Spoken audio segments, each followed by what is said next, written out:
Dan di sebelah kanan saya, perkenalkan dengan saya Bayi Holiatul Aini dengan NIM 2201060008. saya Husnul Fatimah dengan NIM 2201060033. Perkenalkan, nama saya Nasrul Mukminin dengan NIM 2201060019. Dan di sebelah kiri saya, Kan nama saya Putri Alfiani dengan 2201060018. perkenalkan nama saya Adinda Julianti dengan NIM 2201060014. Perkenalkan nama saya Widya Uni Usara dengan NIM 2201060035. Baiklah, marilah kita menuju ke videonya. Pembahasan yang pertama di sini ada konsep puisi. Konsep puisi secara umum merupakan suatu karya sastra yang berasal dari ungkapan atau curahan hati penyair. Karya sastra ini dibuat berdasarkan ungkapan perasaan penyair, dan puisi adalah bentuk ekspresi diri yang menggambarkan keresahan, imajinasi, kritik, pemikiran, pengalaman, kesenangan, ataupun nasihat seseorang. Nah, di sini puisi terdiri dari 3 macam. Yang pertama yaitu ada puisi pujaga baru. Yang kedua ada puisi pujaga lama, dan ketiga yaitu ada balai pustaka. Baiklah, di sini saya akan menjelaskan tentang puisi pujaga baru. Puisi pujaga baru adalah puisi Indonesia modern.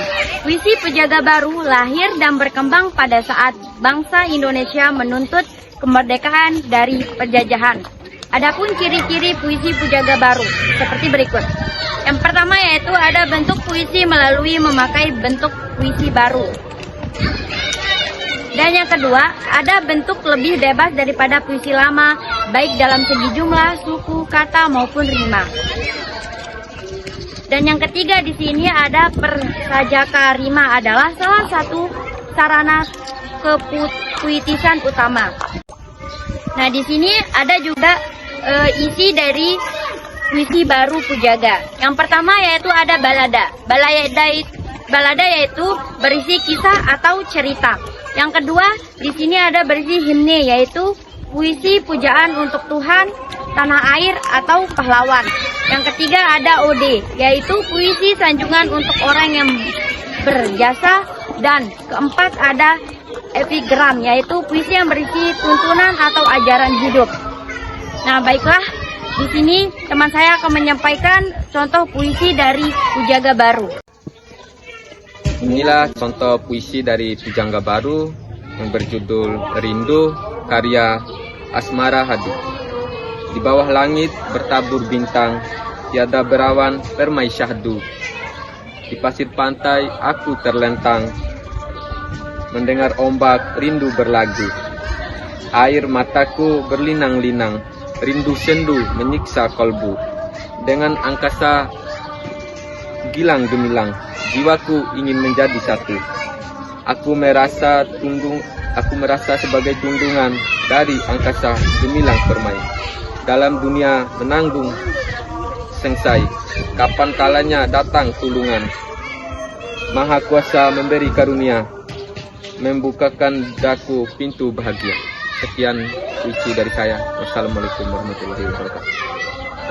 Baiklah, makna puisi yang disampaikan oleh teman kita tadi itu adalah puisi rindu yang sering sekali menggambarkan kerinduan yang mendalam akan seseorang atau suatu yang diinginkan dengan kuat.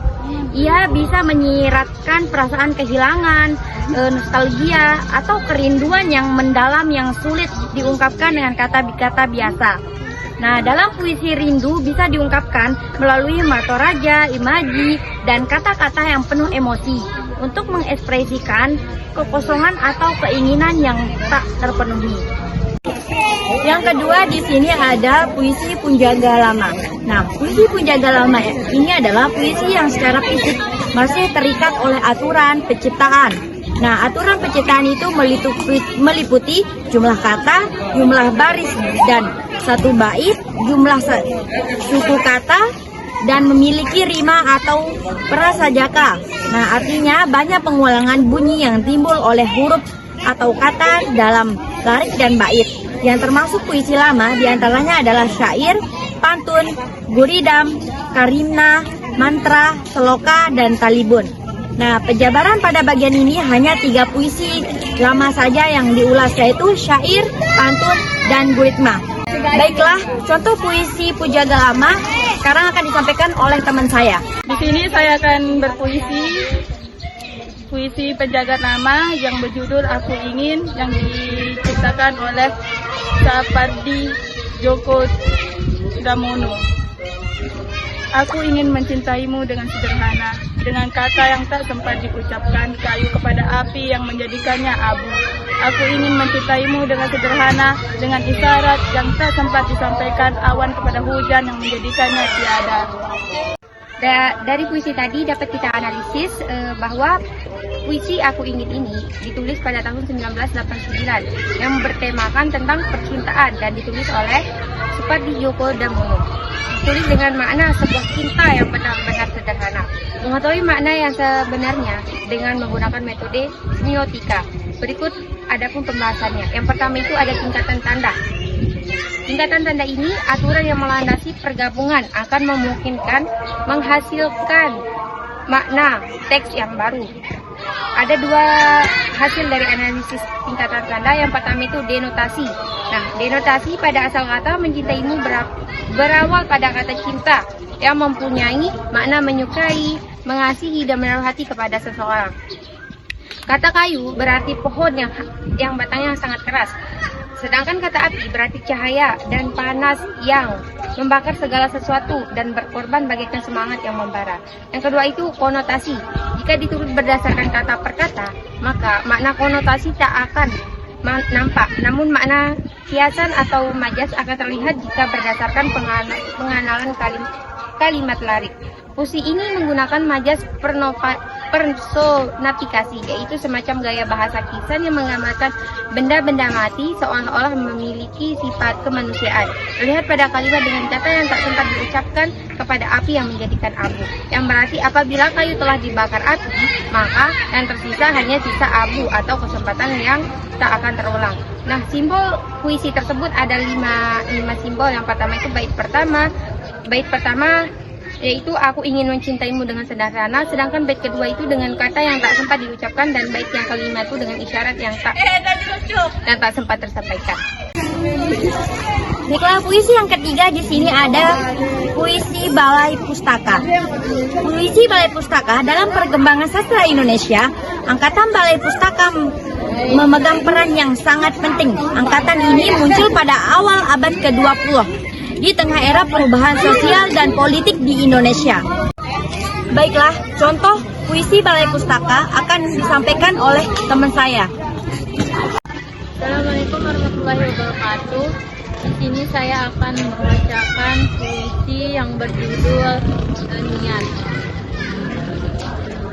Entah bagaimana rasanya hati, sebagai manik jatuh terurai. Mendengarkan ayam berganti-ganti, mengeluarkan suara berderai-derai. Cukup ketiga lalu berhenti, seperti embun jatuh terlarai. Membasahi bunga, kelopak menanti, berbau harum, semerbak berlari. Di mana sajakah hilang mimpiku, sebagai awan terlampai-lampai. Siapa?